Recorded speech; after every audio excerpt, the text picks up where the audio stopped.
I do have a funny story about that. I was in the Middle East, and the Middle East, like, dude, that happens a lot. Like, that's just that happens way more than what you think. And I remember I went to get them, and Muslims are very like anti-gay. You know, especially if you're in the Middle East, like they're anti-gay. You know, they're like, hey, you're gay, what is? But don't touch me. Like that's just how they are. Yeah, and I remember there was a barbershop next to a massage parlor, and I'm like, man, I've been in this place for a month. I'm sore. I'm beat up. I'm in my training camp. I was like, hey, brother, the massage parlor next door, do you know if it's good or not? They're like, no, it's no good. I'm like, why? Have you tried it before? He says, no, I don't like it. I'm like, okay, well, why? He goes, it's all guys. I'm just like, oh, dude, at this point, I don't even care. Like, if a guy massages me, as long as he feels good, like, I just want to massage. I want to feel better.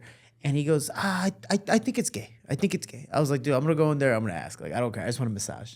And I go, and it's supposed to be a Thai massage, but it's like a bunch of Filipinos walking around. And I walk in, and for sure, the guy in the back is like a gay Filipino just standing there. He's like, oh, how can I help you? You know, all that stuff. And I'm just like, oh, you had a menu of like the massages, like Swedish, Thai, all that stuff. And the very bottom, it says ultimate massage. And I'm like, the fuck is an ultimate massage? And I'm like, but there's no descriptions, you know, but it's cheap. So I was like, excuse me, what's the ultimate massage? And I just see nothing but guys walking around. So there's no females in this place.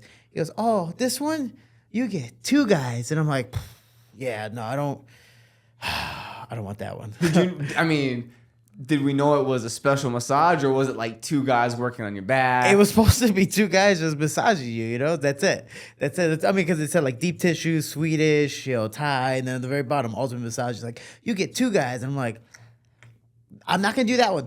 Why not? But I got the Thai, and you are completely butt naked. And it threw me off a little bit, but I didn't care. It was honestly one of the best massages I've ever gotten. But yeah. Was it a gay massage though? No, I don't believe so. Unless I'm a wrestler, so it has to be like super, super gay for me to be like, oh, this is gay, because I think we're all kind of a little gay. But I mean, usually when it's a good massage, that's how you know it's a legit massage, right? See, the only problem is like, and guys understand this. We're like, sometimes we just so happen to get a little excited, and it's not our fault. Like sometimes we just wake up, or I'm laying on my stomach and some guy's like pushing your back, or somebody's pushing your back and your fucking dick is like doing this. Like you're like, hey man, you should stop, because that kind of feels nice. And even though I don't like this little guy likes this, you know, and I'm butt naked and this guy's like massaging my back and I'm like growing down my leg. I'm like, oh God, please don't, please don't. You know, so this is why the guy outside said, I think it's gay. Yeah, he's like, brother, I think it's gay. I'm just like, it's a pretty cheap massage, so I'm gonna go get it. Dude, I went back. It was a good massage.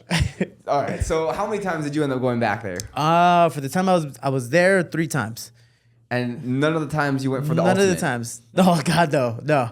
I couldn't handle 2 small men on my back. They're small? Yeah, they're tinier than me. And that's me saying that. Where do you think is the best massage you've ever gotten? Dude, actually, today was a really good massage. It was like a little 70-year-old lady. Then Thai massages, you know, they have the poles on top and they like climb on your back and then jump on you and stuff. Dude, she was my chiropractor. She was my stretch therapist. She stretched me out. Like it was phenomenal. And no tuggies. No tuggies. Actually, when you walk into this place, it literally says no happy endings. Really? So, yeah, and they beat the shit out of you. So it's kind of nice. They can fight there too? No, they're little old ladies who like put all their pressure on you and use their weight to their advantage. And dude, it's actually really impressive. So I literally just go to places for massages, and we were talking off air. Like, dude, the only time I've ever gotten a quote unquote tuggy is from massages at people's houses. Like, it just so happened to be like, and it wasn't even I was going there for anything. I was like, oh, cool, I'm gonna get a massage. You know, it just so happens to be like a pretty female or just female, whatever. And then out of nowhere, like we have a conversation because we're friends, and I'm like, oh man, this girl needs like some help or some saving, or like she just needs like somebody to talk to. Yeah, she don't want to be saved. Dude, I saved them all. I saved them all for the time being, and I'm like, go fly, little bird. It's kind of like rescuing a bird that has like broken wing, and you're like, oh cool, let me take care of you, this, that, and then it's like, all right, fly away, and then throw them in the air and see what happens next. It's catch and release. And if they run into the window, that's their fault. But yeah, because that happens. You just gotta tag them up and let them out into the world. It was the best, some of the best massages I've ever gotten. You know what's crazy to me? You said you've had it multiple times. Yeah. Yeah, I'm a good talker. I don't know. I got good energy. I speak well to people. The Deshaun Watson energy. Dude, actually, talking about that, of course, I have a girlfriend now, so I can't really be like that anymore. But the crazy thing is, because she'll ask me about times or like I'll express the moments, and I'm like, dude, it's weird how sometimes I've dated women, and I'm a mama's boy, so I was raised by my mother, so I treat women respectfully, and sometimes it might be in a sense, quote unquote, like boyfriend energy, if you want to say, but these girls have been treated like shit their entire lives. So anytime you give them a little bit, they're just like, oh my gosh, he really likes me. You know, and either they want that and they pursue it, or they don't.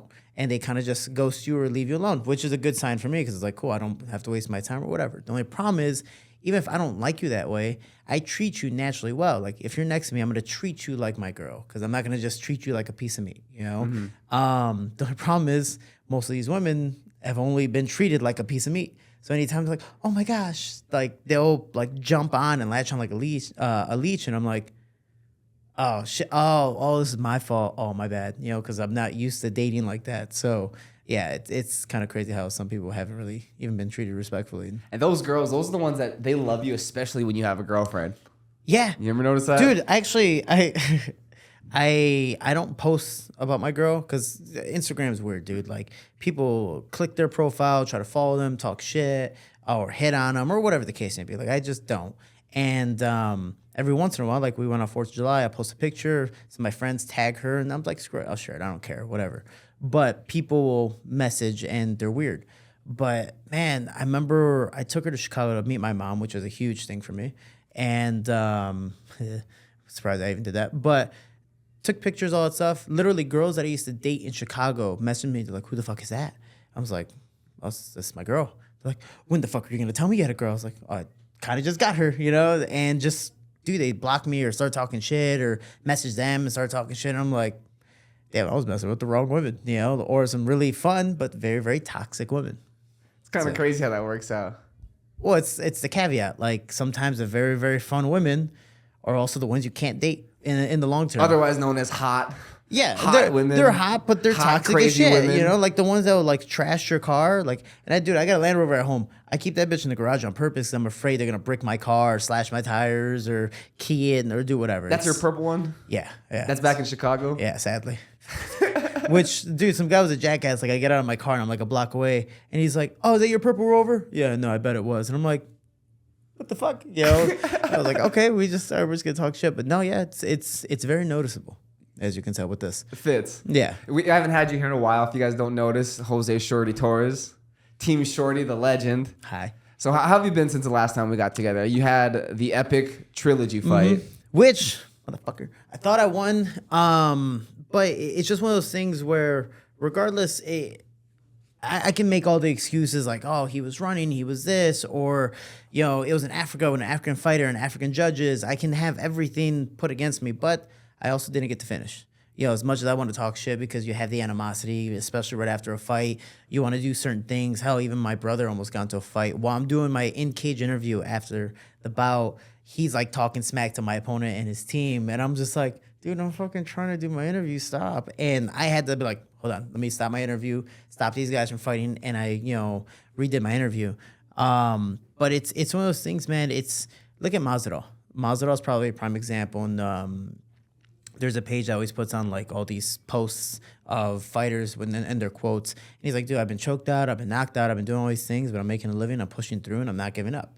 You know, I've had the judges rob me, I've had fights that I thought I should have won, or whatever the case may be, but no matter what, you got to keep on fighting. You know, so for me, as much as I'm upset that I thought I won a fight and I lost, especially in a trilogy, it is what it is, man. I'm able to fight another day. You know, hopefully fight news coming soon, because I'm still waiting for fight news. That's why I'm in Vegas, and just kind of go from there, man. You know, I'm now technically on my first ever 2-fight losing skid because it's the same opponent, the trilogy fight. But the fact is, it's motivation. You know, if you do the sport long enough, like, everything's bound to happen. You know, I got cuts from one of the fights from him. The first one, I got slashed up. And then I got my first, in a sense, in my belief, a robbery. You know, so it's like, and now I've 2-fight losing skid. You know, so it's like, you know what, man, let me push on through and see what happens next. And hopefully, you know, for the better. But until then, got to keep on training.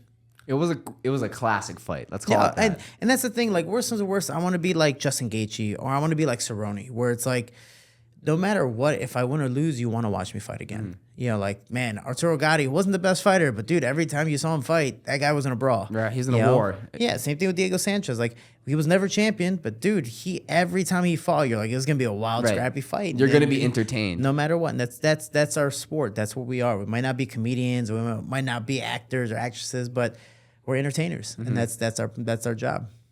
And I would say that fits your fighting style perfectly. Well, purple hair, small guy, big head, personality. Naturally, I want to have fun. And I'm a small little Roberto Duran with Pacquiao speed and hopefully Triple G power. Like, I want to have some fun inside the cage. The only problem is, at least with my last opponent, he's 6 feet tall. It was literally the wish version of Israel Adesanya, Calvin Gastelum, but 3 times. So for me, when you have an opponent who is good at keeping distance and even at times having to, in a sense, run to keep me away because I'm trying to be a leech on him, I get it. It sucks. But it also has to force me to change my fighting style because, he's 6 feet tall, I'm 5'4". That range advantage is freaking phenomenal. Also, you look at John Jones versus Cormier. Cormier was an Olympic level wrestler trying to take down everybody. He barely ever took down John Jones in all their fights.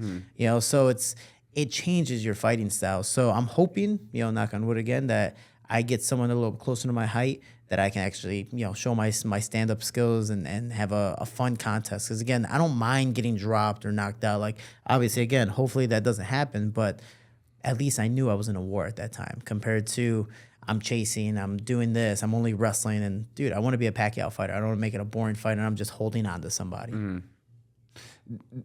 Do you think he's of UFC level talent? I think if he fights someone, because I'm not a bantamweight. As much as I feel that it's easier to make weight and I'm healthier for sure, I'm naturally a flyweight. I'm a small guy, and maybe one day that I would like to make my return to flyweight one day, especially when you have Amir Abazi, who's number 3 or number 2 ranked in the UFC. And again, kudos to him, a sparring partner now, that he's at the top rank in the UFC, but I'm his only loss.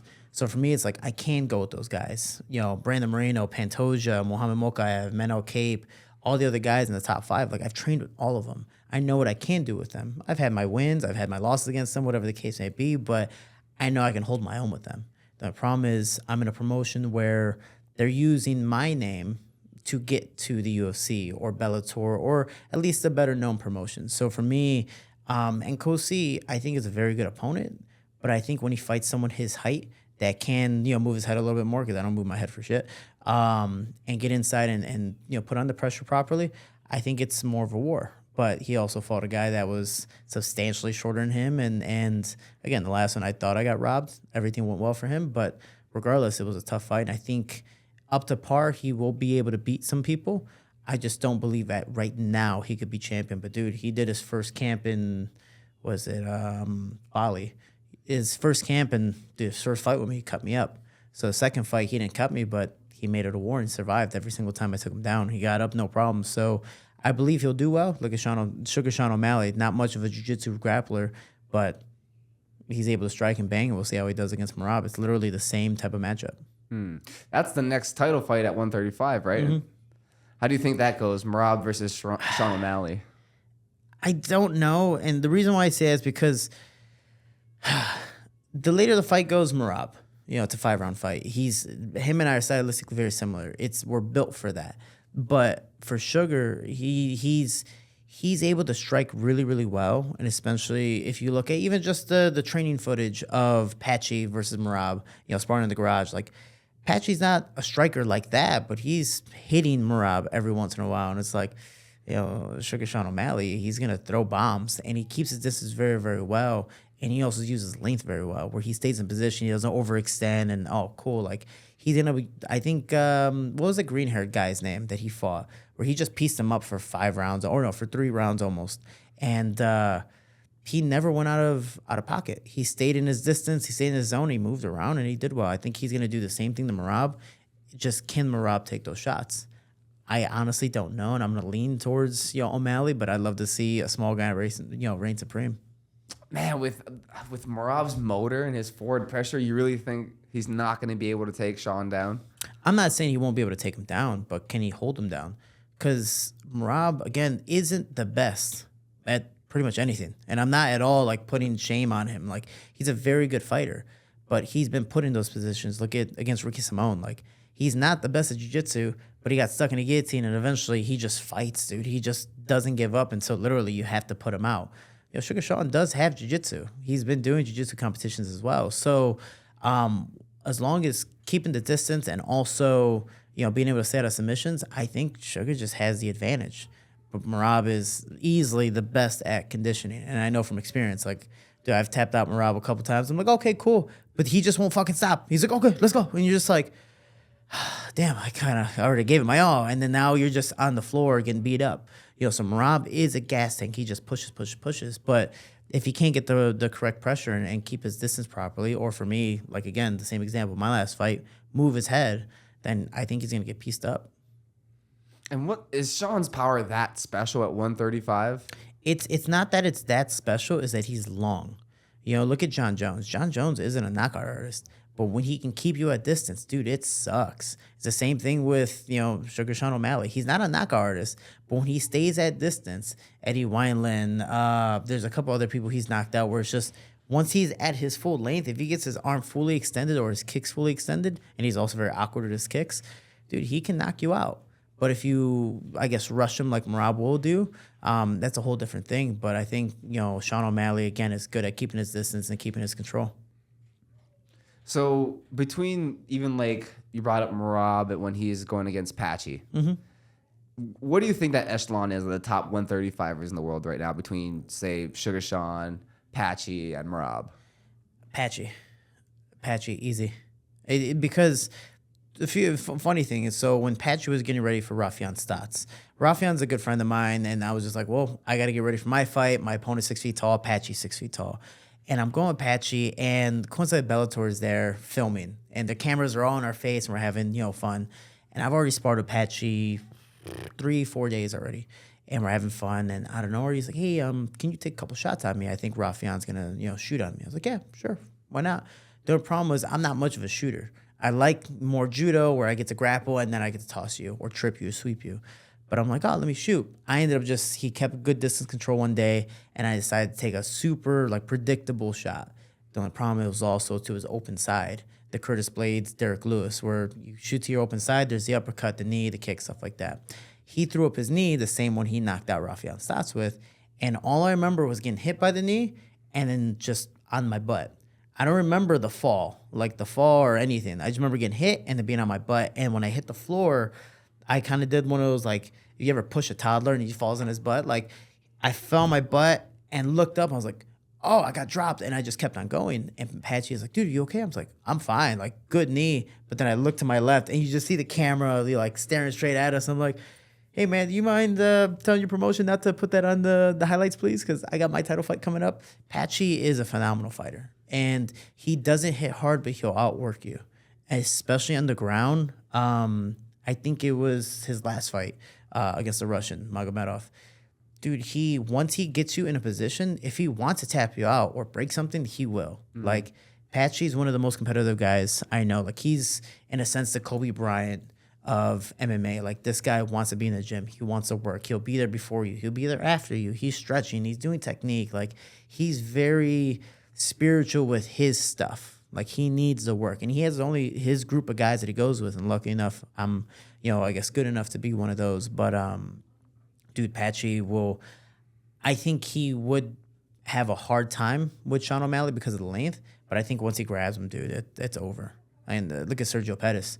Sergio Pettis is a black belt too. I've rolled with Sergio. Sergio's good, man. He's a very good guy on the ground, but Patchy's just a whole different level, and I say that from experience as well. And you don't think he would get caught in a situation like Aljo did? I don't think so, because Patchy doesn't shoot. That's the biggest difference between Aljo and let me rephrase it. I haven't seen Aljo and Patchy go, but I know they go with each other, and Patchy goes all the time. He loves the high level stuff. And I see Patchy tapping out welterweights. And just randomly rolling with guys. He doesn't care. Well, he looks so big. Dude, I have no clue how he makes weight, and he doesn't water load. He just, all right, cool, I'm cutting weight, and just starts bringing his weight down fight week.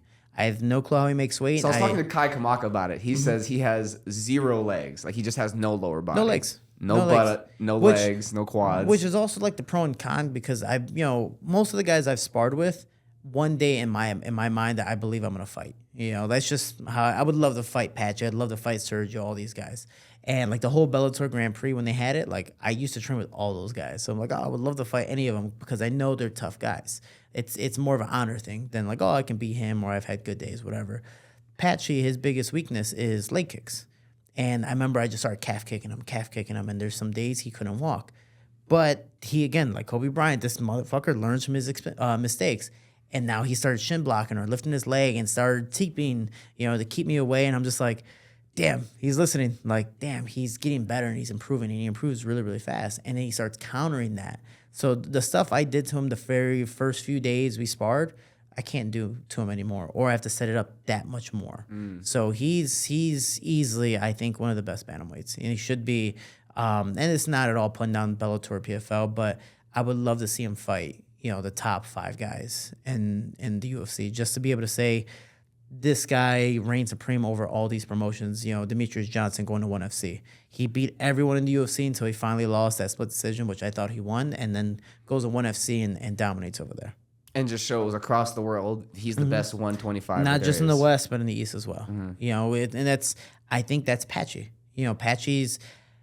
You look at, and I think UFC's bantamweight division is stacked. It's phenomenal guys, but primarily they're all kind of strikers, I believe. So at least besides Merab and Aljamain, like they're all pretty much strikers. So when you have Patchy, who is a mixture of both, and especially on the ground, like he's good on the feet, but he has those knees, and it's scary.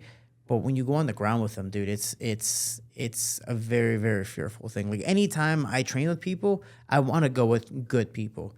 Anytime I train with Patchy, I'm just kind of like, fuck, all right, I got to work. Like I have to work hard because if not, I'm going to get tapped out. And it's funny because every day we do roll, he gets me at least once a day. And no more than that, no less than that. But he always gets me once. I'm like, you motherfucker, goddamn it. You know, like it could be the last 10 seconds and somehow he'll catch it. But Patchy's, I'm telling you, if I had to put my money on somebody, it'd be Patchy. If there was a March Madness of MMA for the bantamweight division for all the promotions, it'd be Patchy. I wouldn't have any doubt about it. That's exciting. The only flaw that I think Patchy has in his, and he's grown so much on it, and I know from experience because I used to train with Juan Archuleta, is his mindset. It can either work great for him, which it usually does, or just like most fighters, we have an ego, you know, and it can come back to bite us. When he fought Juan Archuleta, he was still very young, still very green when it comes to being on the back end of a fight. And I wouldn't say he got pieced apart, but he got, in a sense, played with where it's like, oh, it's kind of like the boxer versus MMA fighter. Going to a boxing fight, you're going to lose this boxing match. And that's what happened in that bout. But after that, people try to do the same thing. I know I did the same thing, and I was fine. And then, again, he started learning how to swallow his ego, and I think that's the biggest thing for Patchy. Is once he learns how to swallow his ego and use it to his benefit, then it's kind of like in that Juan Archuleta fight, dude. He's a very, very dangerous guy.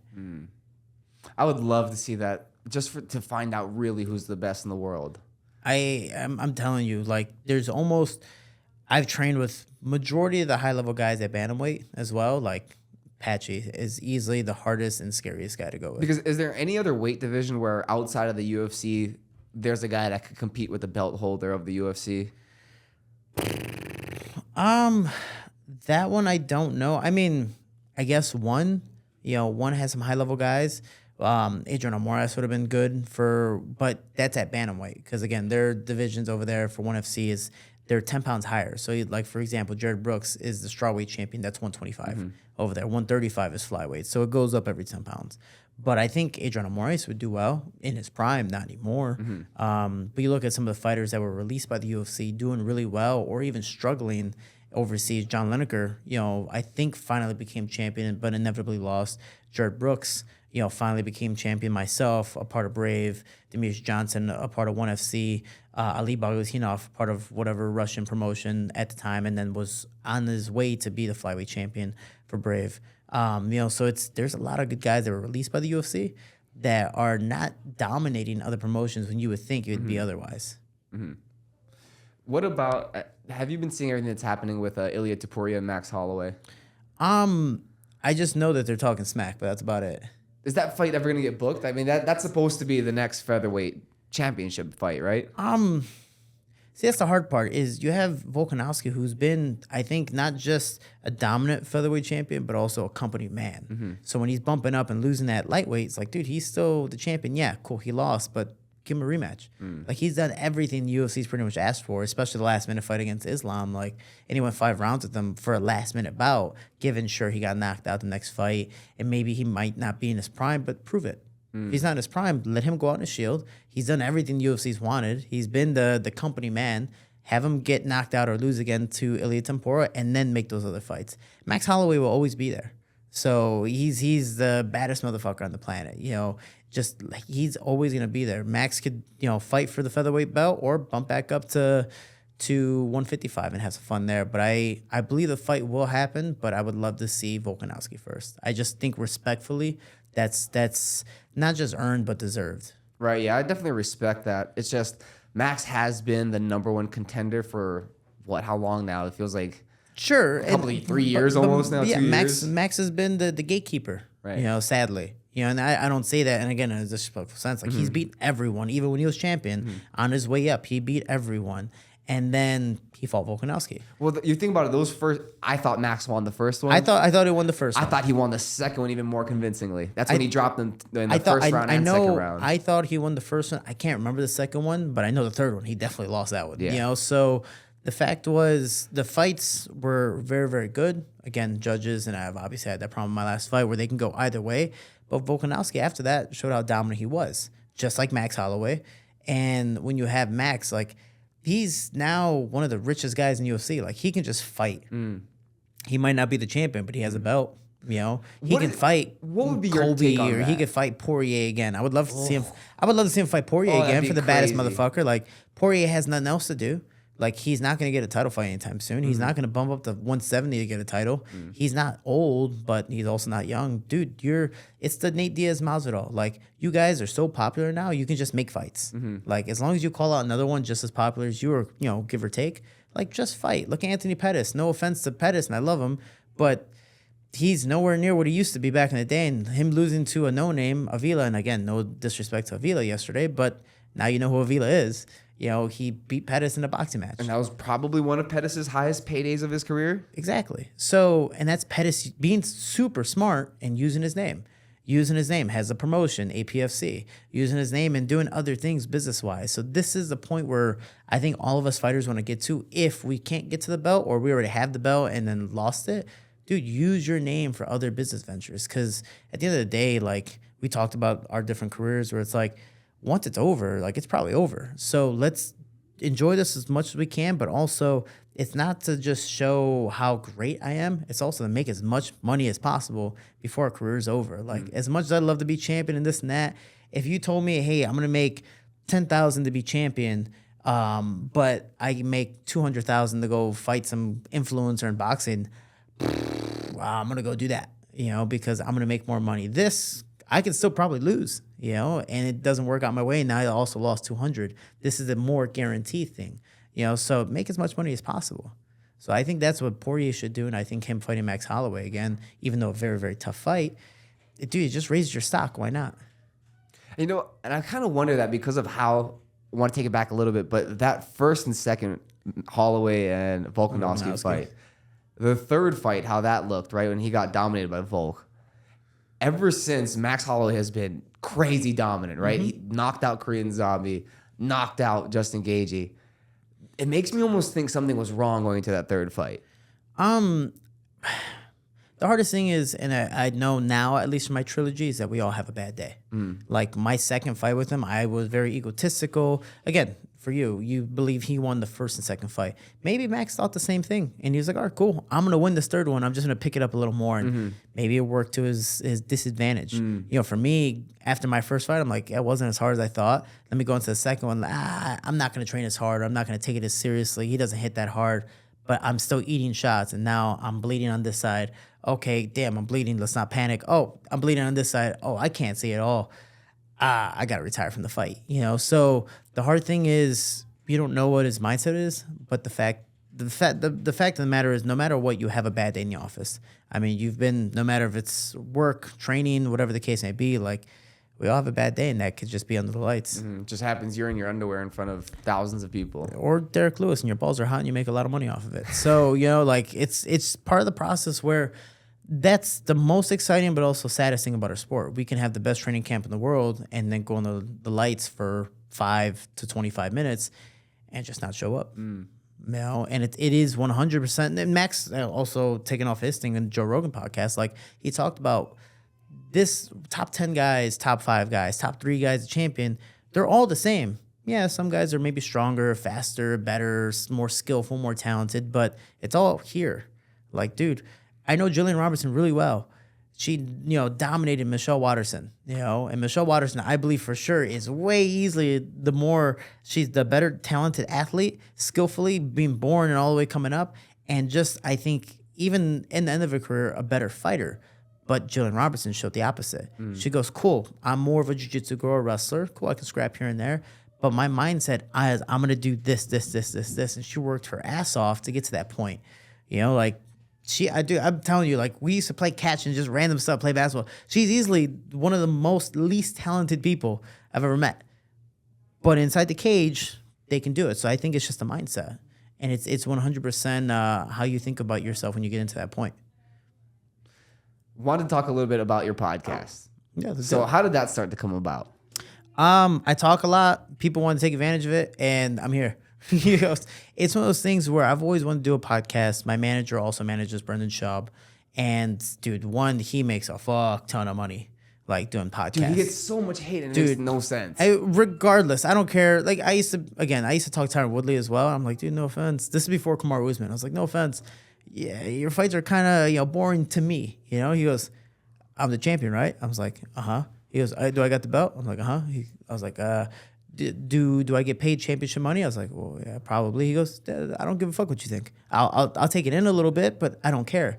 Dude, Brendan Schaub, I know no matter what people say, like, yeah, he's an entertainer, but no matter what, you're gonna watch it. Floyd Mayweather fighting, you're gonna watch him lose or you're gonna watch him win. Like, no matter what, you're gonna watch him fight. So for Brendan Schaub, being able to do all the things he's doing, comedy specials, all the different types of shows, no matter what slack he gets, dude, it's usually because the haters can't get to his point. And I'm one of them. Dude, I talk so much shit about him. It's phenomenal. But it's like I should get paid for all the shit I talk about him. But he's getting paid for it. There are people that get paid to talk shit about him, yeah, it seems like. Somebody call me. But, dude, he's doing it. So I can't talk any smack. It's like no matter what, at the end of the day, like, I can criticize all the things, but I'm one opinion versus all the money he's making from all these people who actually really do enjoy him. So no matter what I think or what other people think, all these other people are giving him money to do what he does best. And look at him. So for me, just to be clear, I love the content. Fuck yeah. No, but no, for me, man, like I speak well. I used to do acting and modeling as a kid. Like I'm good on camera. I believe I'm well on camera. So I just want to have fun. I commentate. I do all these random things. I'm always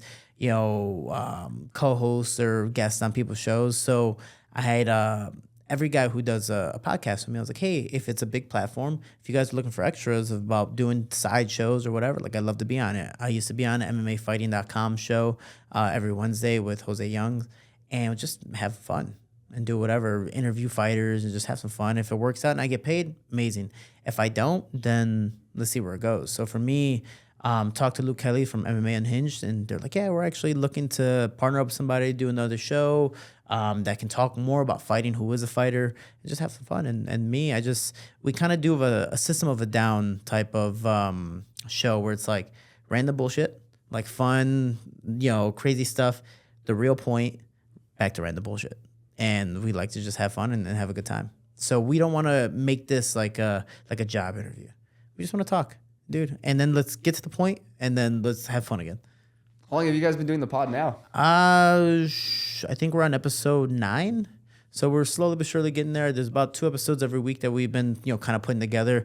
We put out 1 a week, just as you know, sometimes you miss a week, stuff like that. We have stuff, stored up, but we're having fun. We had Alex Polizzi on not too long ago. So that was actually our last episode. So that was fun. And then we had Augie, which you know pretty well, on the show, which was like the best, worst interview possible because the jackass decided to like drive somewhere in Missouri. He's like, oh, dude, I got this podcast. He does it and it's an hour. So he's doing it for like 20 minutes. And then coincidentally, it starts storming outside, like thunderstorming. but he's outside because it was too loud inside the house. And we're like, okay. Then his internet kept on fucking up because of the storm. And then he gets in a car and just drives. And I'm like, dude, like you didn't set out like an hour, of your day for this. And I'm like, where you going? He goes, oh, Texas Roadhouse. I was like, what the fuck? And then he has people in the car who are talking, who don't give a fuck that he's on this interview, and they're just talking and saying whatever. We're just like, what are these guys talking about? They're just, just doing whatever, hooligan stuff. And then they get to Texas Roadhouse. He's like, I'm going to go inside and eat a fat steak, so I got to go. I'm just like, all right, okay, my bad. You have a good rest of the day. So it was one of those like, who the fuck do you think you are? Like moments, But no, man, it was definitely a fun experience. Luke Kelly was like this. That was the most random interview I've ever done. I was like, yeah, man, we went on an adventure, So it was different. But you've had interviews where you just don't know where the hell it's gonna go. Yeah, so we started talking about happy endings. That was the entrance of this episode. Yeah, we talked about it like before we jumped on, right? Yeah, I've been helping a few guys produce podcasts now, and I was asking. I swear, I thought you were gonna say I was helping a few guys with happy endings. I was like, dude, you gotta go to this spot. This is the spot, dude. No one knows about it yet. You've never had a tuggy at a parlor, never. No, wow, no, that's crazy. Dude, I've heard so many stories. I've heard so many stories of how guys find out they like their butthole played with. Yeah. Whoa, I've never heard one of those. Yeah, stories. now we're gonna take a twist. Yeah. Wow. Yeah, like I know I've heard stories. I'm not gonna say fighters, but it's all fighters. That basically it's all fighters. Where they're like, yeah, dude, girls give me a tuggy, whatever, and they're like, oh, why don't you come, whatever, and they just stick a finger in the ass and they come, and they're like, oh, I guess I'll lick a finger in my ass or whatever. And I'm just like, can't do it. Yeah, that's not for me. Nope. You ever had your oil checked? Accidentally. Oy. I had, so I'm a wrestler, so sadly that's bound to happen. There was this. It's a prerequisite. Yeah. I just want to say it's a very raunchy show, so we should have said that in the beginning. But when I was in high school, I was wrestling, and there was a kid from a school called Hinsdale South who was a deaf kid. And so when the whistle blew, you had to tap him to go, hey, the round's over. But the ref needed to know that. Most of the time, the refs are in a tournament, they're just going, so they're not really paying attention. Stuff slips their mind. And I'm wrestling this kid at regional, so very important match to get to sectionals and then state. And I'm like, oh, I've beaten this kid twice already, whatever. I got him. I'm not worried about it. And I'm winning by 5 or 6 points. I was like, you know what? Last 10 seconds, let me just shoot. So I shot in, and I'm here, and I'm stalling on purpose. I'm just like, oh, 10 seconds, I'm about to win this match, and this kid's trying to get behind me. But to stop the takedown, he's trying to do the reach around and then hopefully turn around. The only problem is this fucking middle finger right here went right in, and he went here, grabbed me. And I remember, you ever see Greco or freestyle? One of the things, when you get taken down, you're supposed to go flat because they're trying to pick you up and throw you. In wrestling, you want to be on all fours. But for me, he goes, I went, ah. And he came. Dude, no, I was like, I'm done. You beat me. I took a nap. No, but he went, and I went, ah. Literally the highest pitch I could think of. And I just sprawled out if it was Greco or freestyle. I got so confused. And I was just here, but this is where it gets fucked up. I got so confused. I'm sorry right I was now. I don't know how to feel. The fucked up part was he's deaf. The round just ended. So he went 5 seconds passed by. This kid's fingers in my ass for 5 seconds. And I'm like, ah! And I'm just freaking out. And I'm clenching so hard. I'm pretty sure your ass is clenched right now. But dude, I'm clenching so hard. The round just ended. You hear, eh. This kid's finger's still in my ass. Trying to get around, he doesn't fucking know because he's deaf. You got to tap him to stop. And the ref is like, all right, the round's over. The round's over. And I'm like, he's deaf. He's deaf. And the lady's like, oh, and he's like, I'm just just laying there violated. The lady's raising my hand while I'm still laying down and shit. It was bad. And that's what my butthole virginity got taken away that day. Good times. Did you like it? Oh, God, no.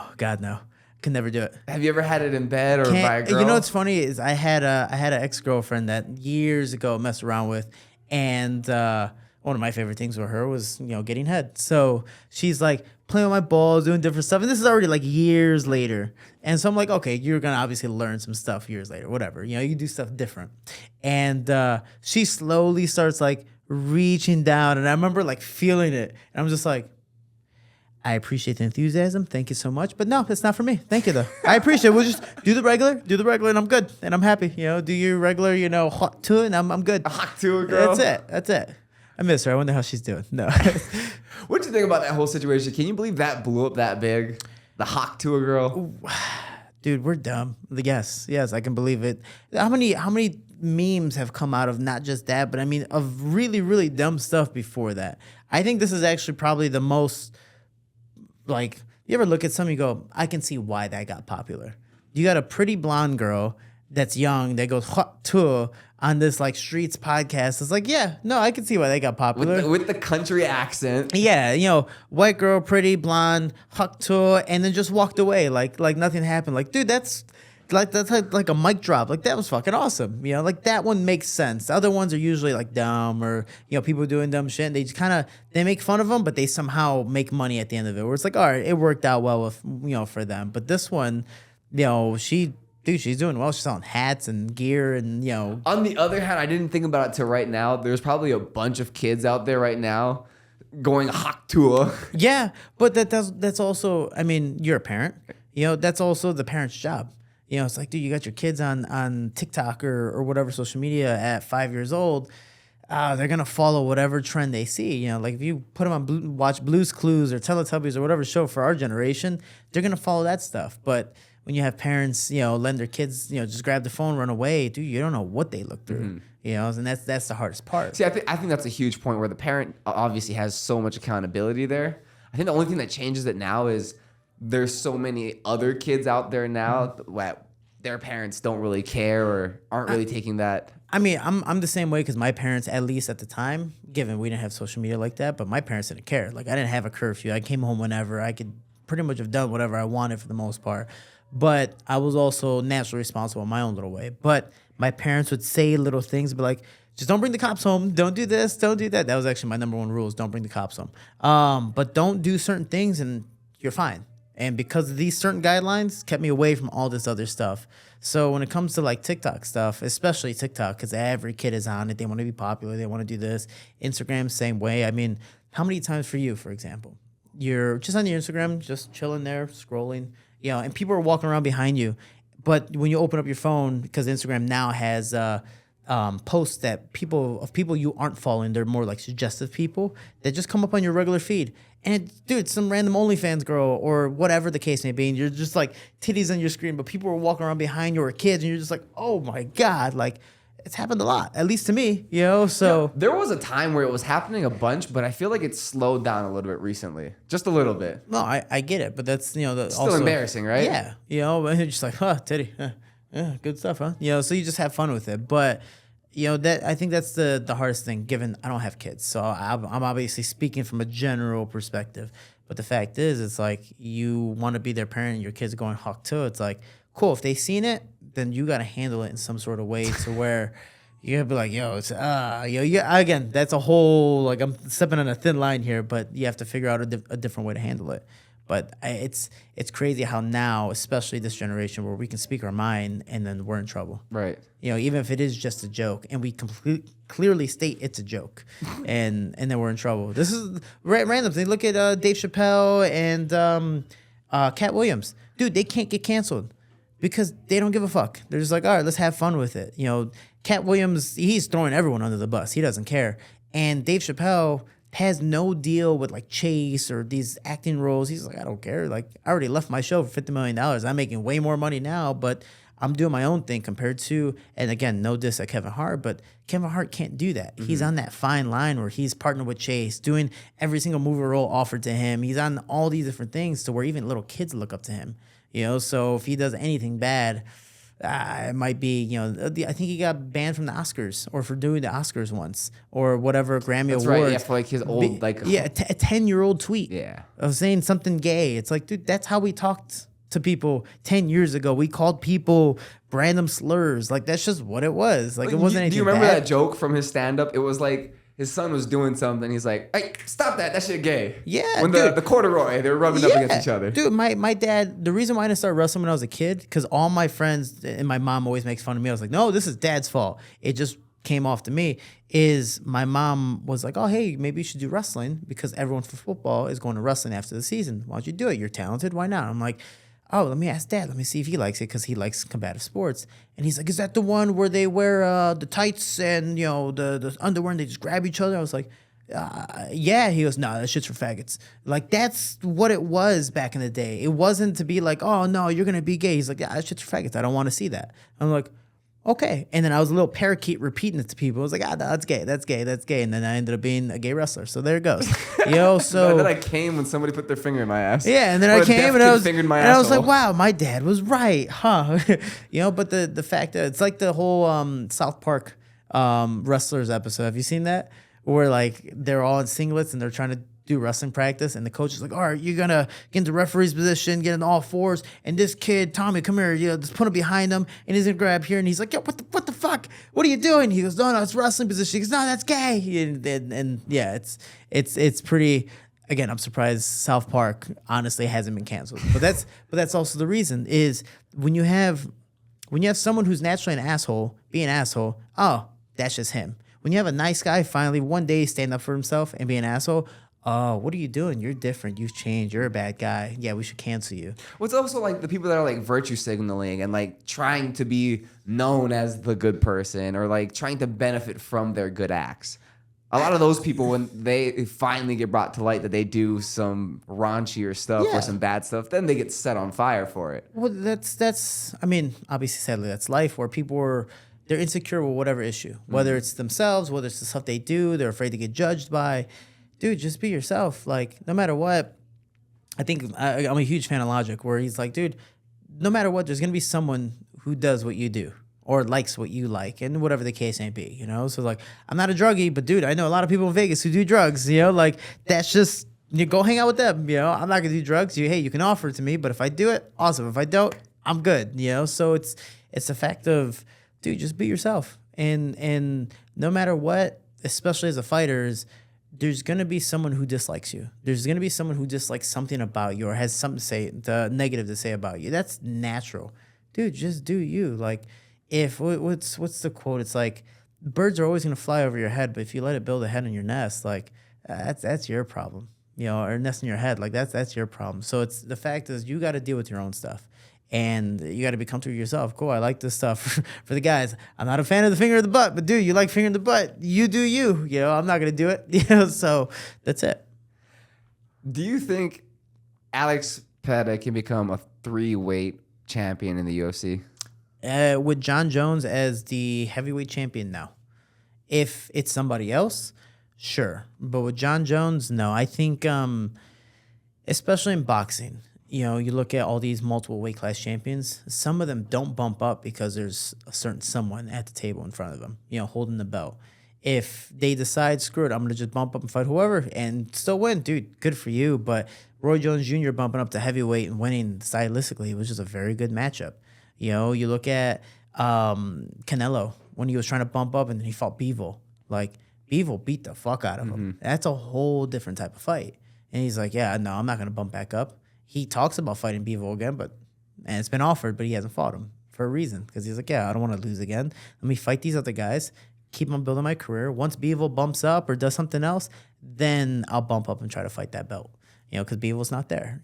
So I think Alex Pereira could beat some of these guys. Tom Aspinall, I think he could beat just because Tom wants to stand and bang and have a more of a stand-up type of fight. He's from the UK, good old fisticuffs.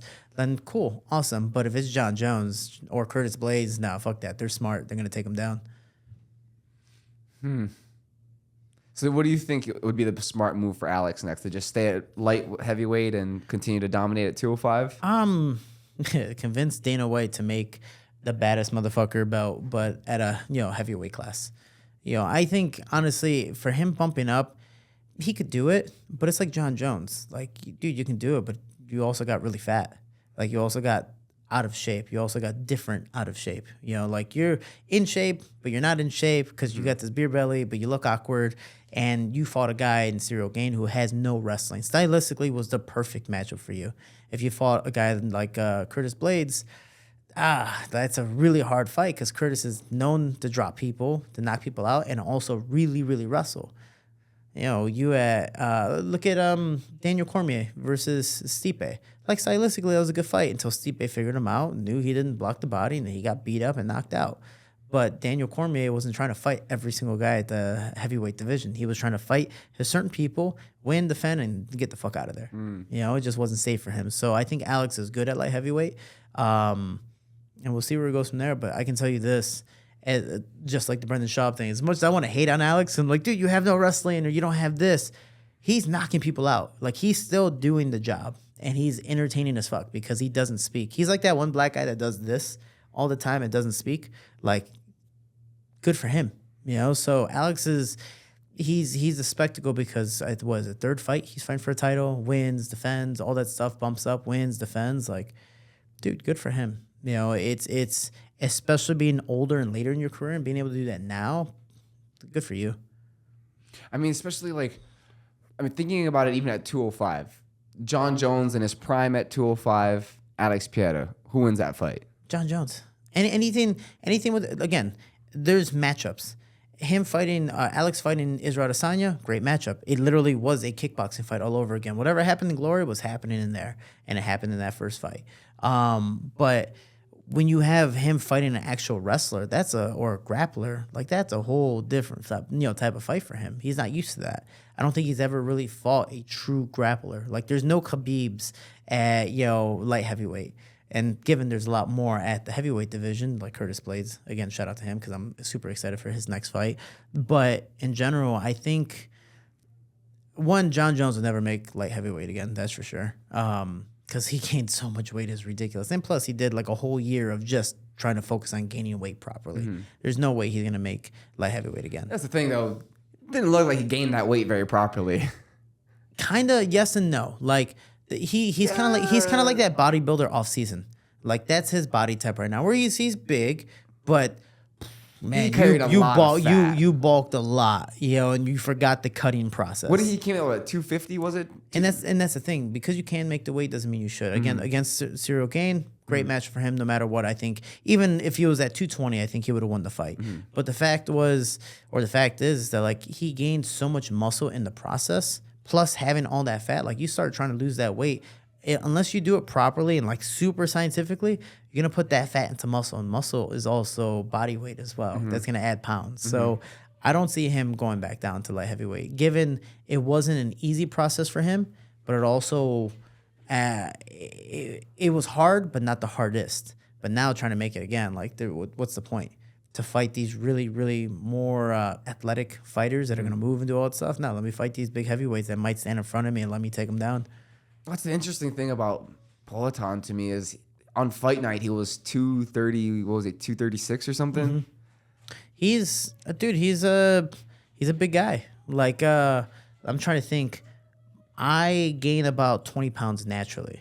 And that's at a flyweight / bantamweight. So 20 pounds, 135, 155 fight night, that's a big difference. You have light heavyweight, dude, just times it by 2 realistically, or even by maybe 30 pounds. Like, you gain 30 pounds that fast. That's honestly very, very easy to do. So, I mean, he could come in with no cut, 240. Yeah. I don't see why not. Again, like, he can just walk in. The good thing for him is he wouldn't have to cut weight. The only bad thing is now he has to fight John Jones. And John, I think, would stand and bang with him for a little bit until he does get hit. Then he's like, yeah, no, fuck this. I'm taking you down. So I don't think it'd be as entertaining as what people say it would be. That's interesting. Like, I would still love to see John Jones versus Ngannou. Like, that, for sure, stylistically is a good matchup because Ngannou's strong as shit. Like, yeah, you might be, maybe a Cyril Gane versus, Ngannou is kind of very similar. But Ngannou, dude, if you get hit once, like, you're getting hurt. And Francis, with the torn ACL, took down and held down Gane, no problem. Yeah, but it's a little bit of a wrestler versus a non-wrestler. Right. It's like, even that little bit of knowledge held him down. But when you have John Jones, who is a national junior college All-American and champion, take you down, you're probably gonna stay down. Or if you take him down, he's going to get up no problem and or reverse you. Plus, John Jones has jiu-jitsu. He's tapped out people. I think he tapped out Vitor Belfort. So he put Lyoto Machida to sleep. So he has his fair share of submissions, but he's just also super long. So I think Him versus John Jones, and I used to talk to Tyron about it when it was still very popular. I think John Jones would just dominate, especially with the wrestling. Do you think John Jones is the greatest of all time? I'm biased because I love Demetrius Johnson, and I think the way DJ handled everyone and now still handling people in ONE FC, like he's a phenomenal athlete. Like who does a flying armbar, or an armbar suplex, or excuse me, suplex to an armbar? Like no one does that. Ray Borg is a damn good fighter, so he tapped out Kyoji, I believe, with 1 second left in the 5th round. And given Kyoji was younger, but still, Kyoji hits hard, man. He's super fast, especially when he was younger. So all these guys that DJ beat, yeah, they might not be as known as some of the guys that John Jones has beat, Lyoto Machida, stuff like that, but they also weren't recordable because the UFC didn't make them recordable. This is why the flyweights were slowly being cut. If they're in ONE FC, like Adriano Moraes is now, like, dude, people know them out there. They're superstars. Here, Pantoja didn't get... I think Pantoja had he had 18,000 followers before he won the belt. Think about that. And Pantoja already had 11 fights in the UFC because the UFC doesn't promote the small guys. And it's part of the process. DJ promoted himself, and that's why he got so popular. But it's crazy. I mean, even think about the Ultimate Fighter this season. Mm-hmm. I haven't thought about it more than once, maybe. Yeah, and it was literally, I think the only time they had a season. Isn't it going on right now? Well, look at the Ultimate Fighter. When it was the flyweights, it was literally a season of champions. And that was, I think, a popular one. But given I was watching it, so it's different. I was also training with Tim Elliott, Eric Shelton, and a bunch of the other guys from the show, Joseph Benavidez, stuff like that. But after that, like, no one really promoted it. Once Henry Cejudo won, like, he defended it and then just bumped up. So what else did we have? Like, yeah, I think the Brandon Moreno-Figueiredo fight was great. And it's kind of like Manny Pacquiao versus Marquez. Yeah, too much of a good thing so slowly turns into a bad thing. Like, there is such a thing as that. So they had 4 fights for a reason because that's all the flyweights were able to be marketable for. Look at Pantoja now. His last title defense was against the number 10 guy. When you had Muhammad Mokaev, who was clearly ready and asking for, and he was number 3. Why didn't you give it to Muhammad Mokaev? Oh, because his last fight, he fought Alex Perez and won by decision. But Steve Urquhart, I can't remember his name, no disrespect to him, he had a knockout, against another flyweight, and that's why, because they could promote that one knockout and have him fight for the title. Because they want to make the whole Trump, they want to make the whole flyweight division great again. Like, I get it, but... I'm a big ranking system, and that's why I'm excited to see Manel Cape versus Muhammad Mokaev. Whoever wins, 100% should get the title. But until then, I don't know if they're going to do a whole flyweight demise again. Business-wise, it makes sense if they did because, now they're having main events. They had Pantoja as the main event in Brazil. I believe they had another main event sometime before that in the Apex, but Alex Perez is main evented twice.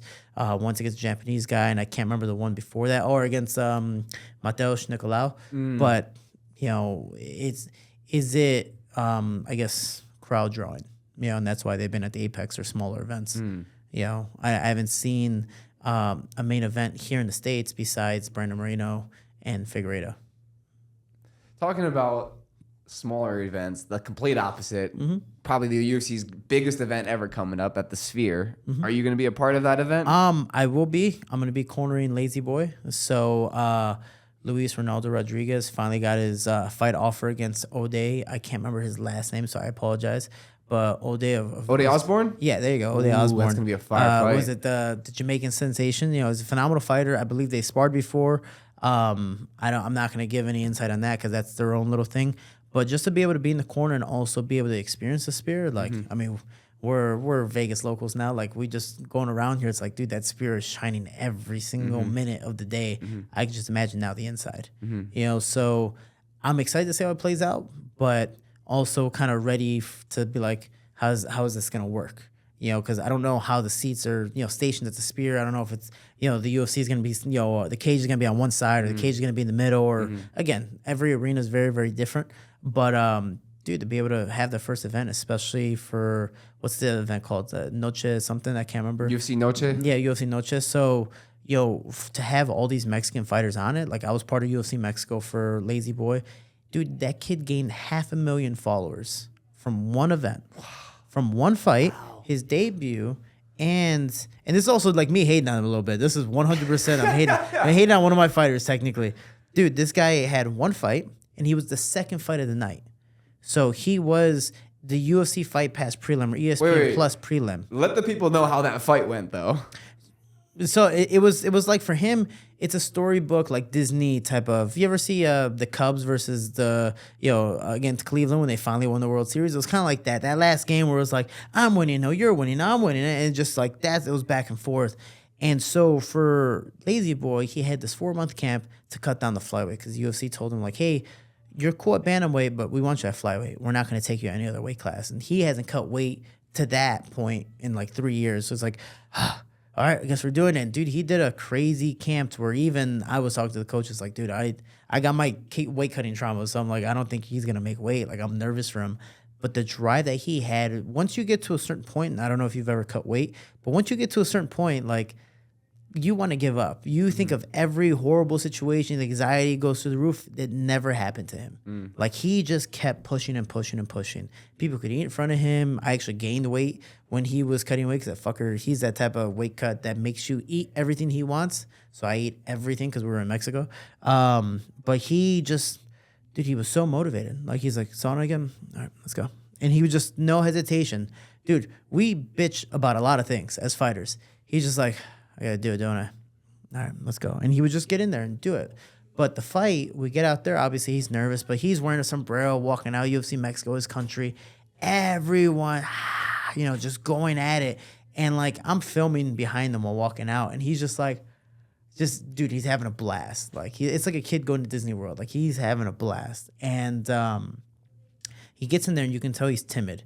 And he fights like I do, where like you kind of have to take a good shot or two to wake up and be like, oh yeah, I'm gonna fight.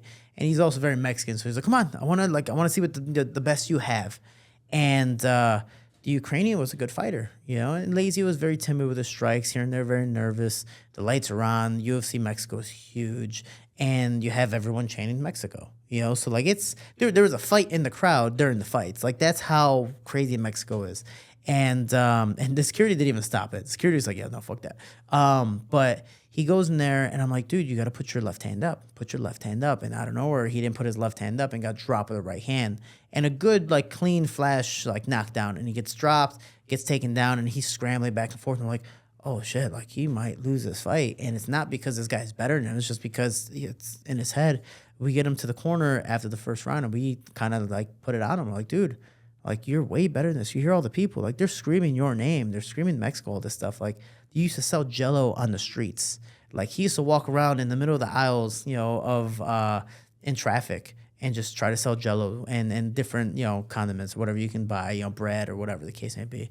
And that was his living, and then for him to be able to be housed and fight and train and eventually be signed up for management, be taking care of them, getting this notice, dude, he comes back in the second round. We're just like, dude, like, punch. Like, you have to be active. And he starts throwing haymakers, starts throwing like kicks from hell. Like, it was phenomenal. And eventually the guy falls. I don't remember if he got dropped, but he falls. Lazy takes him down, scrambles, and takes his back. And you can tell the guy was already kind of looking for a way out because Lazy was hitting him hard. He was like, I'd rather stay on the ground than possibly even block these shots.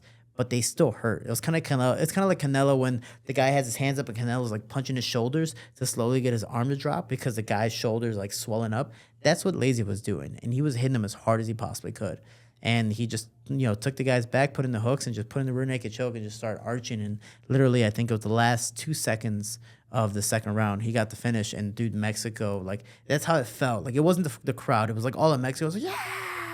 The crazy thing is, Lazy's such a humble kid and such a people's person. Like he's the hood kid. Like he's the typical like Mexican that you think of, like the hard worker, stuff like that. And he's in the press conference, and he got really, really popular out of his answers. Like he didn't grow up with a father. He told the press conference guys like, "Fuck off! Don't ask about my dad." Like he's talking shit to the guy, and he's just having fun. And, talking about his dreams. And one guy's like, "So what are you gonna do now? Like, what do you want to do?" He's like, "Dude, I had a 4-month training camp. All I want is tacos. All I want is to eat some tacos. So please, let's get this over with. I just want to go eat some tacos." And he got popular off of it. Now, literally every single place after started offering him tacos. And the restaurants like, dude, come eat at our place. Like this kid, he gained 500,000 followers from one fight. and now he's fighting on UFC Noche, which you win or lose is gonna, I think, boost his ego and boost his name so much more, and I think it's phenomenal. And especially the way that he fights, it's gonna be a show. He's a typical Mexican fighter. Again, with when I talked about Patrick, where he has the ego, he wants to fight. If he gets knocked out, he's like, "You're the better man. I fucked up." He wants to fight. He doesn't want to wrestle. He doesn't want to grapple. He doesn't want to tap you out. He wants to put you to sleep with his hands. I'm telling you, this kid works hard. And actually, he comes back because he had a baby not too long ago. I believe his baby's 2 months old. He went to Veracruz to see his family again, and then he's gonna get right back to camp. He's actually supposed to be here today, hopefully, and just get back to camp, dude. And we're staying at the upper house. There's 8 people in a house together, and we're all fighters. It's like a dorm. It's like the Ultimate Fighter house. It's fucking hilarious. Because every once in a while we'll argue. It's great. But he's ready to start training. And I'm excited for him to be in. He's 24, 25 years old, living his dreams. He created it and lived his dreams. And then now he's just pushing through. The hardest part, and this happened to me, was trying to keep him motivated on 2 senses. One, because you made weight once doesn't mean it's going to get easier. Because you've blown up back again. We got to slowly bring you back down. And we got to do it respectfully, because I know you can make weight, and maybe we can wait the last few weeks or a month out and start working, but you're just going to make it a lot harder. Mm-hmm. You can make it, but let's do it like homework. Do it progressively. Do a little bit until it's due on Friday. And then 2 is, once you get to the UFC, that doesn't mean you're going to be there forever. So you're fighting not just to be in the UFC now, it's to stay in the UFC. You finally created a goal, and most fighters, and especially myself, I did this where I fight, and then I'm like, oh, I'm a UFC fighter. I'm in the UFC. Yes, I finally do UFC. And then you're there, and you're just like, oh, yeah, I got to fight. I forgot about that. I got to fight to keep my money. I got to fight to keep my contract, or whatever the case may be. So for him is you got to fight and have little goals. Don't be like, all right, cool, in the UFC, be champion. No. Dude, let's make top 15. Beat 2-3 people. Let's get top 15. Beat 2-3 people. Let's make top 10. You're 24, 25. You have time. Don't think about the title, because you're going to give yourself anxiety trying to get there, try to get as fast as possible. No, let's get to the top 15. Beat whoever, O'Day next. Cool. Beat him. Maybe you're top 15. All right, let's fight whoever's next. Get to top 12, top 10, and keep on going. And it must be so nice to have multiple people on his team like you with that experience, especially you that's just so recently been through it. I hate on this kid so much because upper management, and this is, shout out to them, is they have, you look at NFL players, they have a marketing guy, they have a social media guy, they have a nutritionist, they have, strength and conditioning coach, they have everything, for this one person. When we drove, if we drive anywhere, there's 3 cars with us because they're ready to die for Lazy. They're working for him, no one else. And then maybe there's a little help here and there, but they're there for him. The whole camp we're in Mexico was for him, and then whatever fighters there. But these set of 10 people were for Lazy. These set of 10 people were for Daniel Sahuber, and then vice versa. All these people.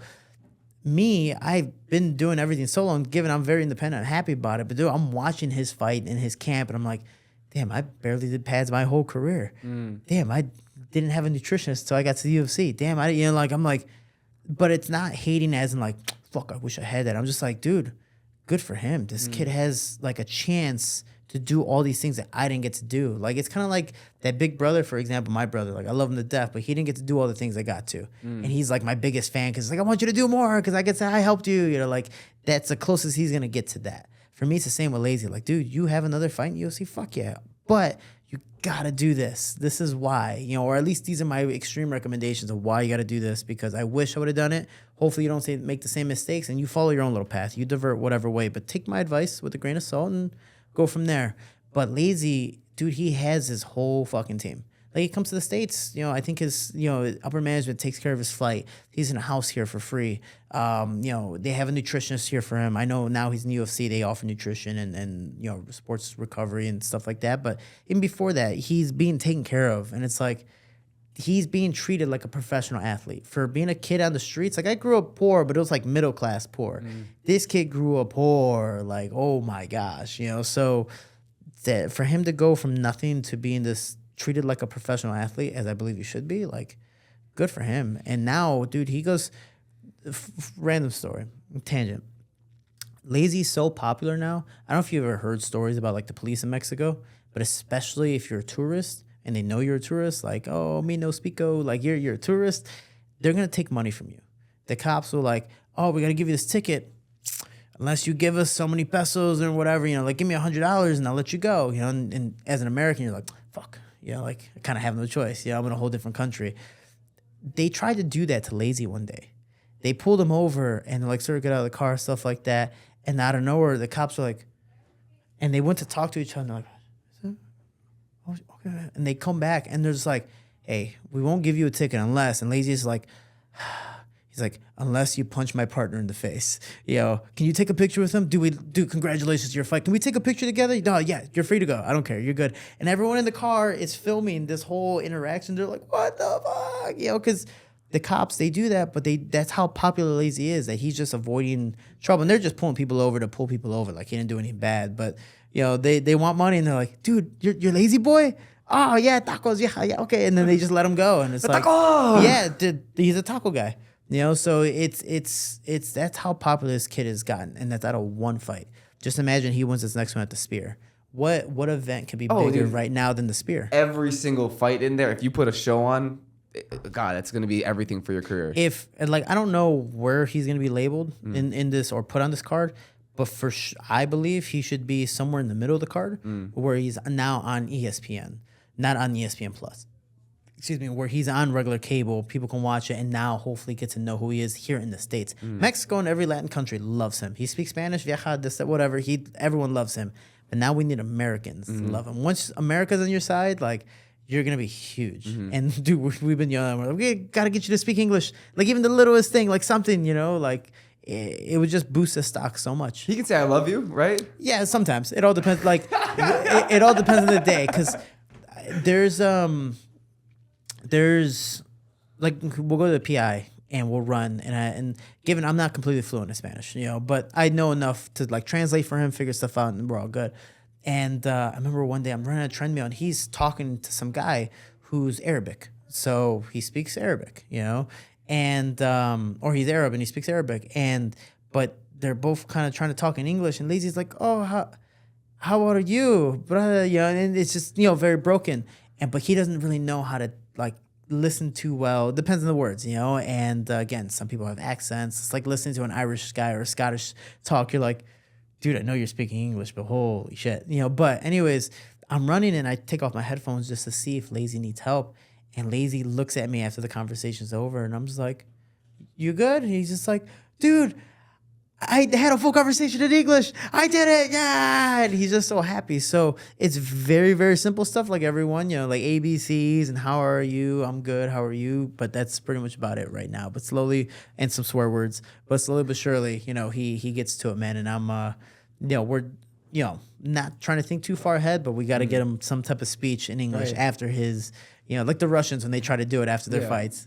Yeah, but the way of Lazy, when he jumps on the mic and he has just that bright energy out of him. Dude, and I'm not trying to be stereotypical towards my people and Latinos in general, but Mexicans, I think, are the funniest Latinos out of all of them because they're so charismatic. My coach, Mike, we call him autistic because he's just, we're just dude, I'm pretty sure you're autistic, the way you act sometimes, but they're so their expressions and their laugh and the way they speak, for example, the post speech, he's like, tacos, vieja. Vieja is their version of saying way, or it's man, I just want tacos, and he's just like, vieja, I want tacos and this, that. He's just so up there, and you're like, it's like Chris Tucker in Rush Hour movies. He's that, and he makes the mood. He makes the movie, So I think in general, Mexicans are like that. They're so fun. If you watch any Mexican show, there's always a clown. There's always some guy talking smack. And also our skin is super, super thick when it comes to that. We literally base our whole society on talking shit to each other. That's just Oh, I thought you meant literally an autonomy thing. Oh, that too. But we can take a shot. But that too, dude, we lay if there's a fat kid growing up, his name isn't whatever his name is. His name is Gordo. Yeah, his name is Gordo or Gordito or whatever. Or hey, you're flaco. That's it. You'll never hear it down. You can lose weight. You can be in shape like yourself, and 10 years later, 20 years later, what's up, Gordo? How you doing? And you're just fuck you. I lost this weight already. It's nope. People don't forget. That's just what it is. Before I get out of here, when is your next flight? I don't know. sadly, I thought I was going to fight August 3rd in Colombia. The hard part with Brave is they partner with a lot of co-promotions there, or because they travel so much to different countries, sometimes politically there might be things there that might not be safe enough, or just things don't work out well where an event has to be canceled, so or postponed. So right now my event is postponed. I don't have an opponent. I don't have an event date. They said maybe sometime in September. That's also why I'm here in Vegas, where I just want to fight and make a payday, and hopefully, like we talked about, possibly doing a podcast on myself or us together. And just having fun. Like, I'm trying to live my life also while training. And also, fun fact, and I'll give it to you, is I might, in December, cut back down to flyweight because I want to be able to, lazy, honestly, as much as I love to hate on him, I hate on him in a good way, is that he inspired me to cut back down because that fucker weighs as much as I do. So I'm like, damn it. If you can make the weight, I can make the weight. Fuck. It just takes getting to that dark place. I had so much trauma with cutting weight. It's ridiculous. Like, I remember actually when I fought Alex Perez, that was my first loss. I was so mentally broken from the weight cutting, all the other stuff that was going on behind the scenes, that I went in the cage. I'm like, I don't even care. I just want to go home. And that was like my trauma on weight cutting. And years later, I started doing it myself. And I'm like, oh, I can make the weight. I'm fine. And I started getting hurt. Like, my ligaments started tearing, both my knees started getting torn in different areas, and I'm getting surgeries, or just I fall and I can't catch myself there as I usually would when I was younger. So if you weight cut improperly, your body's gonna start to fuck up on you. Now, because of being a part of Lazy's team and having some of his team members help me, like Mike, his coach, dude, I feel a lot more comfortable and safe to do it. I still don't want to do it, but I feel a lot more accustomed to be like, okay, man, if Lazy can do it, then I can do it. I don't care if he's 10 years younger or whatever the case may be. I know if he can do it, I can do it. And that's my mindset. Would you like to end up back in the UFC one day? It's not that I'd like to end up back in the UFC. I mean, when I was younger, naturally, that's all you think of. I think because now that I'm older, and you might be able to understand, especially since you have kids, it's like, I just want to make as much money as possible to be able to feed my family, provide for people. I don't have that, but I also provide for a lot of people back at home. So for me, I want to be able to make as much money as possible. But one of the ways to make money and I promote myself really well is through a platform that could boast you. Brave is great, and that's awesome. And again, not putting any shade on them, but they're overseas. For you to watch my fight, you have to watch it. My last fight was in Mauritius, Africa. One, no one knows where the hell Mauritius is. It's next to Madagascar. And then two, my fight here was at like 10 in the morning. So it's like, are you going to wake up at 10 in the morning on a Saturday to watch my fights, possibly on YouTube or DAZN or whatever streaming platform? So it gets difficult. Plus, as an American, you don't know what Brave is. Some people don't even know what Bellator is or ONE FC, So they kind of give that backhanded compliment. Like, oh, cool, you're a pro fighter. So when are you going to fight in UFC? And it's like, what? It's like, dude, Ilian Taporia is from Brave. Mohamed Mokaev and all the Kazma, Chimaev and Ikram, who just fought Whitaker. Like, they're all high-level guys. They just don't have the name yet until they get to this platform. So for me, I'd like to fight the guys with the names just because, for example, no one knows my last opponent, and this is not putting shade on him. And Koscielny Ndebele at the time was 7-2, now I believe 8-2. But he beats me. He uses my name. I beat him. No one cares. So there's not much of a benefit for me besides the extra W on my record. So for me, if I beat Amir Abazi again, hey, you beat the number 3 ranked in the UFC. Oh, I beat Pantoja. Dude, now you're the champion in the UFC. Everyone knows that, So I think as a platform, I'd like to be able to contend myself, be a contender against the top level guys. Even if I win or lose, like, cool. I fought these guys. Ray Borg, even though he got, suplex on armbar, like, dude, you fought Demetrius Johnson. That's fucking awesome. Like, that'd be an honorable loss. I'm like, fuck, that sucks. But it's by him, compared to a no name. So for me, I'd love to be back in the UFC and fight those guys. But then also, there's so much popularity when it comes to it that I can just help build my brand so much more. And then be the next Brendan Schaub and be hated on people and make millions of dollars. So whatever. And then have a wonderful family and a big mansion and all kinds of cars and however trucks. That works. It's the hard life, the hard life. So, yeah, I don't know. I would love to fight in UFC, but that's another reason why I'm trying to drop back down the flyweight is maybe, just maybe, there's another opportunity. And, hopefully I feel also mentally more stable to where I was when I was trying to get into the UFC I was trying to do so many things that was hurting myself. And I was also in the process of getting engaged. My dad was very unhealthy, all these other little things. And I again, it was that like mid-20s where I'm like, I don't know what the fuck's happening in life right now. And so I'm kind of creating a self-sabotage. And to where I think if the same situation happened now, even if I had to do a last minute weight cut, I'd be like, I'm a lot more mentally stable and prepared to go, cool, I've been through it once, I did it, and that was a very shitty experience. I feel I'm a lot more mentally prepared, knowledgeable with the team and all these things that I can do a lot more productively and be a lot more healthy and mentally stable when I finally do get inside the cage.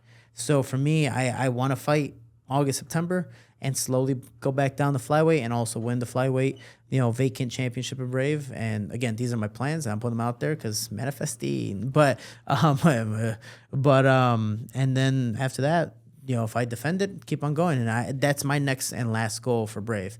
If I can regain the bantamweight title, awesome. But right now it's this bantamweight fight and then slowly back down to flyweight and see if my body can do it.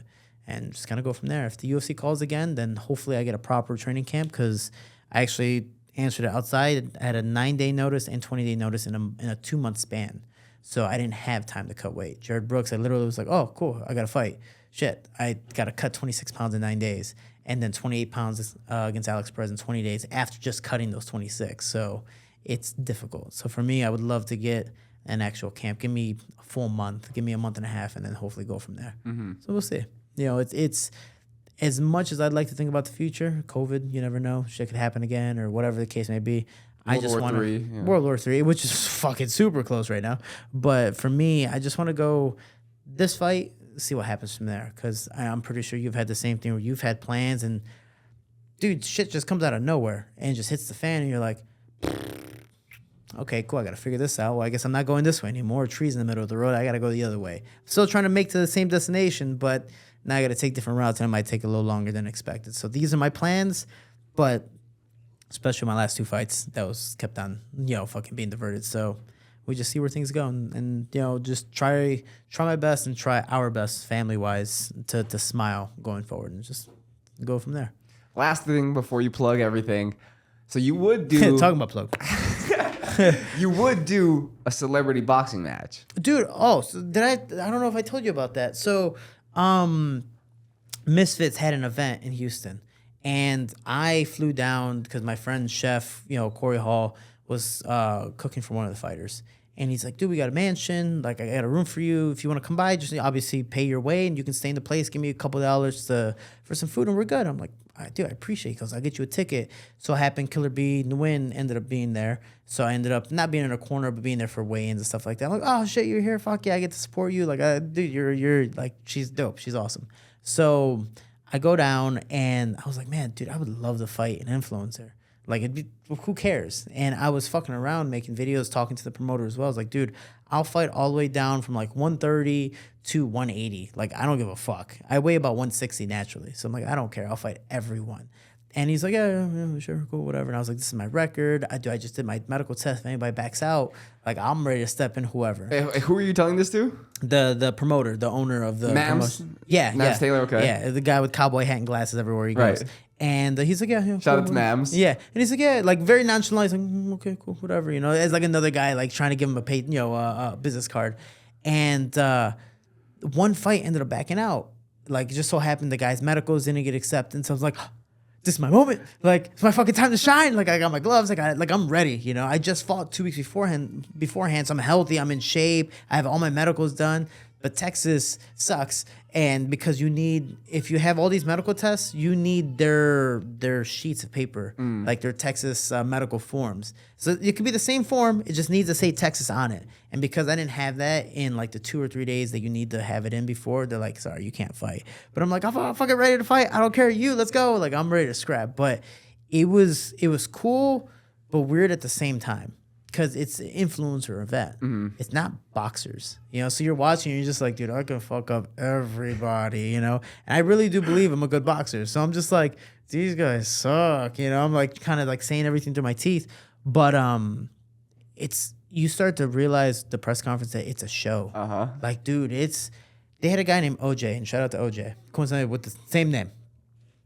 Guy named OJ, they're like, so OJ, what do you believe about your opponent? What do you believe you're going to do to him? And he goes, grabs his mic and gives it to his friend who's like a Don King lookalike. with the chains, everything. This generation Don King, and just starts talking shit. He's like the angry translator for Obama in Key and Peele. Like, oh, I think I'm gonna kill him.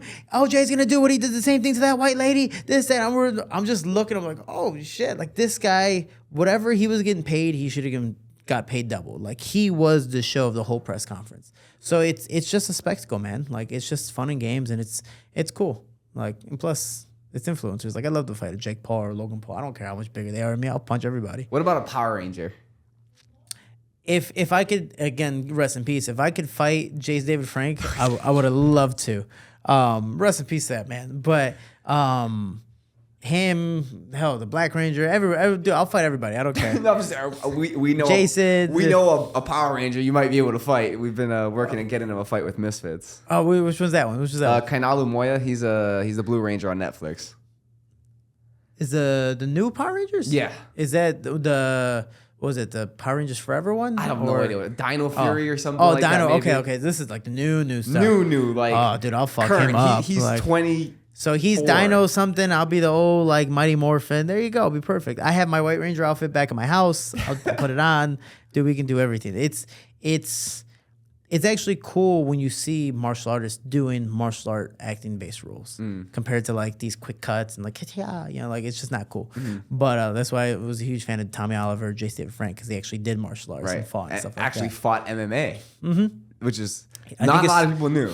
Which is also funny because he did MMA when he was older, and he won his first fight in like 34 seconds. He choked someone out. But the way he got taken down was like a really hard double leg to where he got slammed. And so right after he tapped this guy out, he gets up and he's like, oh, my back. Oh, fuck. And we're like, all of us as kids watching, we're like, oh, damn, we're old now. He's grown up. Shit. Like Jason's old or Tommy Oliver's old now. So it is a crazy thing, man. But also that guy used to jump out of planes, and he actually has, I think still has, the Guinness World Book record for chopping the most boards in midair while skydiving. I believe at 12 before he had to like put on his parachute. That's such a random world record. Yeah. I remember the one from Robin Big where Big Black ends up eating like 6 powdered sugar donuts without licking his lips. I've wanted to do that forever. Or like back in the day, the cinnamon challenge and all that stuff. Everyone's dying and shit. So stupid. That was the worst era. It's gotten worse, but dude, these I mean, look at, and I know we're trying to get off, but look at Nate Diaz Masvidal yesterday. Like, it's 2 super popular guys who are now, in a sense, kind of technically influencers now.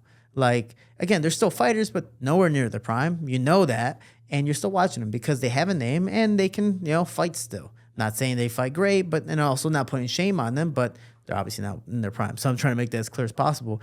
But before then, you have the brothers. Was it Ryan Garcia's brother versus another guy? I can't remember. Or a Mini Vargas Jr., who's the son of a multiple-time world champ. So it's like, and that was, fight. Like these are the guys that are not going to be WBO, WBA champions, but they're damn well known because they're influencers and they can fight. Looks like Ryan's not going to be a WBO champion either anymore. See, that's dude, that pisses me off because it's like back in the day, especially 70s, 80s, 90s. Look at Tyson. Tyson was talking about eating kids and raping people and all this other like really fucked up stuff, especially after prison. Wait, how much money is he making? Yeah, no. Let's bring him in. Compared to Ryan Garcia, now he says a slur. Like, dude, people say slurs all the time. Who cares? But people got offended so much so that they literally banned him from ever fighting in this promotion or in this title challenger series. Like that's such a shitty thing to where and again, I know I'm not politically correct with this, but it's like whatever happened to the old phrase of like sticks and stones can break our bones, but words may never hurt me.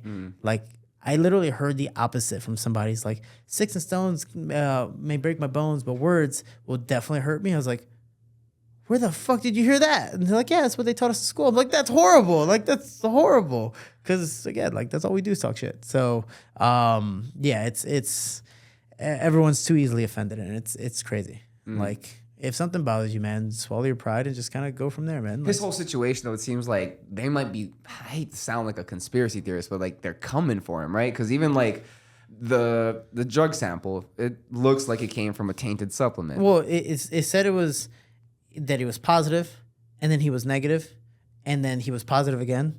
Like, how does that, so like it was kind of going three ways, and the guy resigned who, I guess does the tests. He's like, yeah, no, I'm getting out of here because I feel like I'm in trouble.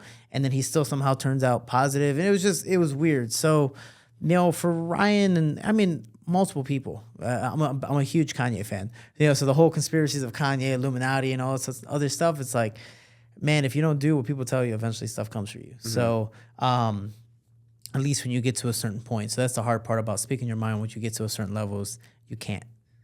So I don't know. I'm not at that level, so I can talk as much shit as I want. But until then, it's a very weird thing. I'm fine talking shit down here. I don't. We're good. I don't need to get up there. So keep talking shit about Brendan Schaub. Yeah, fuck that guy. So I'm okay. So I can call him right now. But the fact is, that's.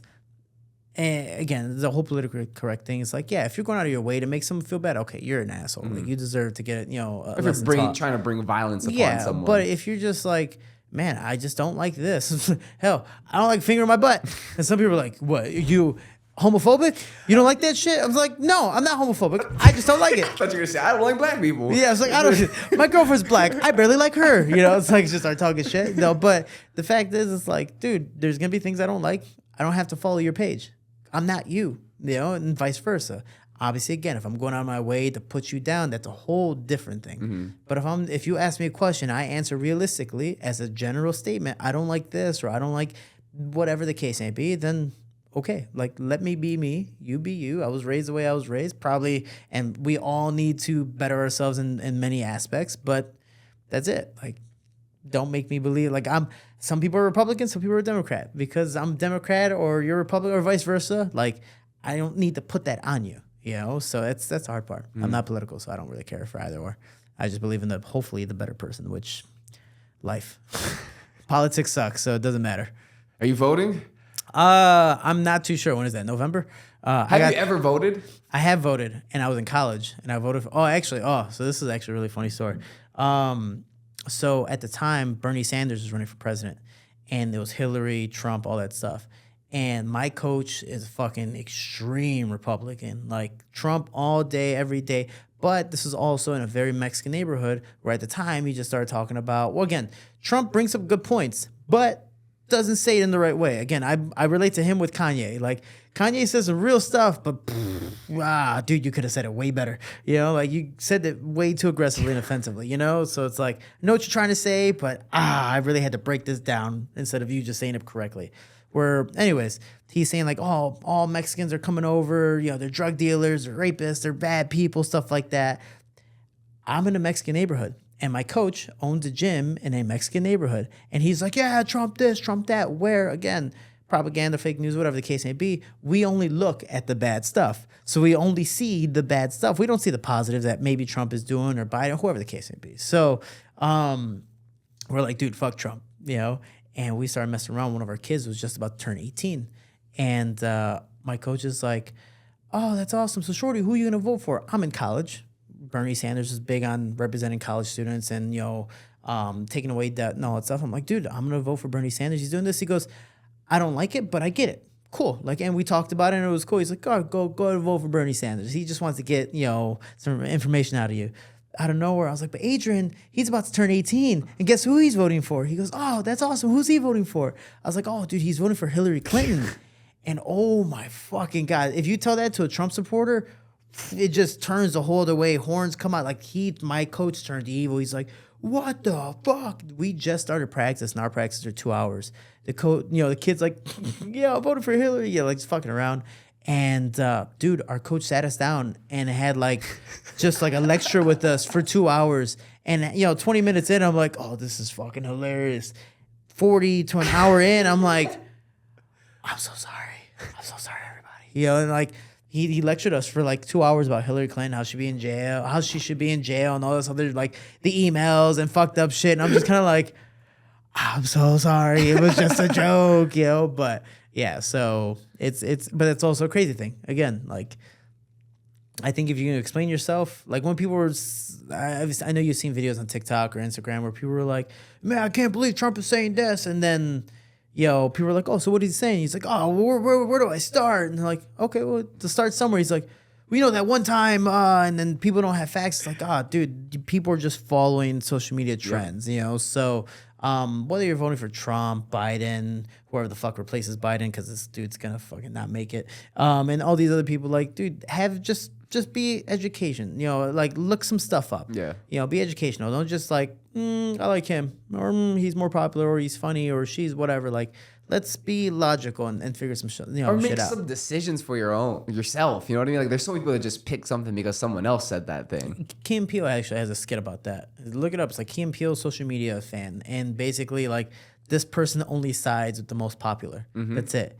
Like, so always makes fun of somebody who's different, and then finally gets called out and is like, so what do you like? And he's like, and doesn't know what to say because he doesn't really have an opinion. He just follows everything else because it's easier. So that's why I say, like, you can like your certain things or not like certain things, but let's actually have some reasoning behind it. Don't just say because of this or because it pisses someone else off. No, what about you? Yeah, let's hear yourself out and then kind of go from there. So, yeah, this whole thing is going to be crazy. And we'll see what happens. So It's going to be wild. World War III, let's go. Yeah, it's not going to be Talking about likes and follows, where can everybody find and like all of your content? Jose Shorty Torres on Instagram is my biggest thing. I always tell people, man, especially on Sunday, I have Sunday question day. Ask me anything. I'm more than happy. Again, like when we talk about this shit, I'll probably cancel for like 20 things we talked about on this show or hated on or something, you know, like Lazy Boy's probably going to punch me. I don't know, you know, but people with finger in the butt, they're going to be offended. So the whole thing is like, dude, ask me questions. I'm more than happy to answer. Like, I am who I am, and that's it. Don't judge me for me, and I won't judge you for you. Like, ask me anything, vulnerable stuff as well, because I'm more than happy to talk about vulnerability. We talked about our father's deaths in the last one and just random stuff. So that, and then also through every single weekday of the week, I put out a mental health post on different topics. So I'll find 3 to 4 different posts from multiple different people, popular people, especially popular people, about different topics, you know, death, relationships, being a champion, the mindset, nervousness, whatever you can think of, you know. So I just try to put out, because I've had my mental struggles as well about depression and stuff like that. So that's why I always say, like, I'm going to reply to you. I might not know when, but I look at every single message request. So if you follow me, not whatever, like, message me, hit me up. Jose Shorty Torres on Instagram, and if I can help, I will. If I can't, then I honestly can't. That's why I say my team is we can, we will, together we are Team Shorty. The one and only Jose Shorty Torres, Still Friends Show, episode 90. See you guys next time.